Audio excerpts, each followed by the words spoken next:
So I was just browsing around on the internet and I stumbled across an article here on Tom's guide regarding bundles and how it is bad for both scalpers and for gamers as well.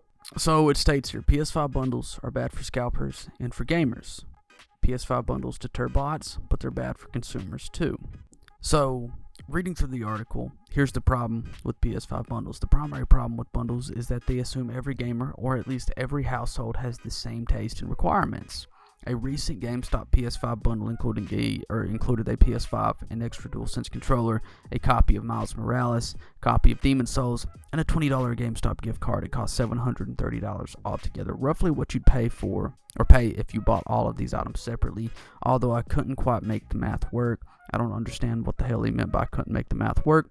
The bundle page is no longer up online, so I couldn't verify the exact content. So since he couldn't make the math work, I'll do the math for him. Looking over this, PS5, okay, $500, an extra DualSense controller, so that would be roughly $570.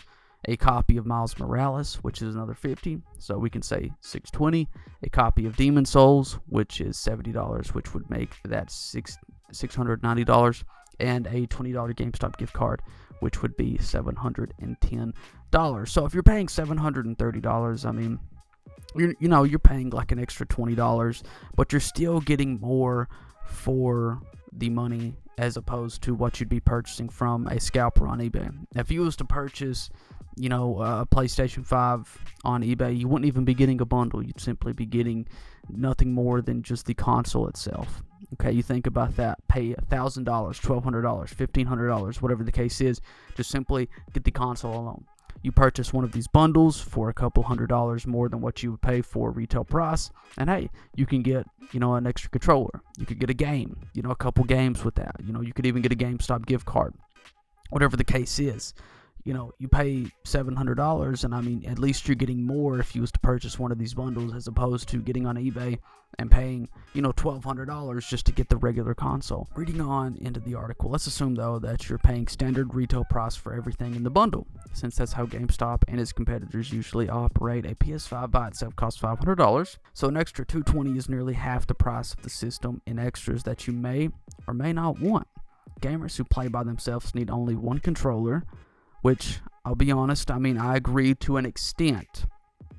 As somebody who has played a lot of single-player games in my life, I never feel like it's a bad thing to have an extra controller, a backup controller lying around. Hell, what happens if one of your controllers, like the triggers, stops working in it, or you start to experience, some stick drift in there, or, I don't know, God forbid somebody spills like Mountain Dew in one of your controllers. It's never a bad thing to have, to have an extra controller, to have a backup controller.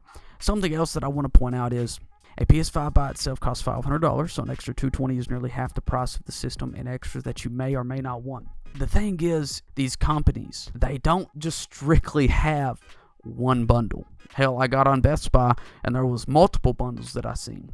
Several different bundles that I seen that offered different items. I think one of them just simply offered Miles Morales as, an add-on. And I think there was one that just simply offered Demon's Souls as an add-on. One that just simply offered an extra controller as an add-on. It's not like that you have to go out and you have to spend over $200 on every single bundle and get things that you don't even want. There's multiple bundles that you can simply purchase. Now, reading over everything, if you was to simply purchase this one specific bundle, there's something else in the article that I want to bring up. It states, the inclusion of games and accessories is the primary reason why scalpers don't want PS5 bundles, which is true. PS5, scalpers ain't going to go out here and purchase big-time bundles for like $750 and then turn around and try to sell that, because scalpers are trying to maximize their profit. And if they're trying to maximize their profit, they're simply only going to purchase the base console, turn around, sell it for like $1,000, and then be done with it. So it's not like they're going to go out here and spend like an extra $200, $250 to purchase one of these bundles. It also states it's relatively easy to buy a PS5 for retail price and flip it on eBay for a profit, since customers can't get one anywhere else. It's much more difficult to resell a copy of Demon's Souls or a DualSense controller, since customers can get those at retail price from reliable purveyors. Now that's true. That is true. But at the same time, I feel like in its own way, it's not true. And I know that sounds kind of stupid to say, But let's say that you purchased this bundle, this GameStop bundle, and you got, the extra controller. You got Demon Souls and Miles Morales, the $20 gift card. You can't really get rid of the $20 gift card, but let's say that you got everything else in the bundle. And let's say that you don't want Demon Souls, and you try to get on eBay. You try to sell it for the, retail price, and that's not working out for you. You can simply lower the price $5, $10, still make the majority of the money, still make the majority of the amount of money that you would have spent on the game anyways, and it'd be all fine and dandy. Same thing with the controller. You pay $60, $70 or whatever for the controller. You can simply turn around, sell it for like $60, and still get the majority of your money back. It's not a bad thing to have bundles like this. The article here just made it sound like as if there's only one specific bundle that you have to purchase, and if you don't want those, you don't want those items, then you're just kind of screwed basically. And if you wanted to sell some of those items, it's difficult to sell them. I don't feel like it's difficult to sell them. Like I said, just lower the price $5, $10. You'll be able to get rid of them pretty damn quick. At the end of the day, I don't see an issue with bundles. Anyways, though, guys, thank you all for tuning in to this video. Hope you guys enjoyed it. If you guys did, please go ahead and smash like. It would be super greatly appreciated. I love y'all. Stay beautiful. Do not go ugly on me either. And I'll see you all in the next one.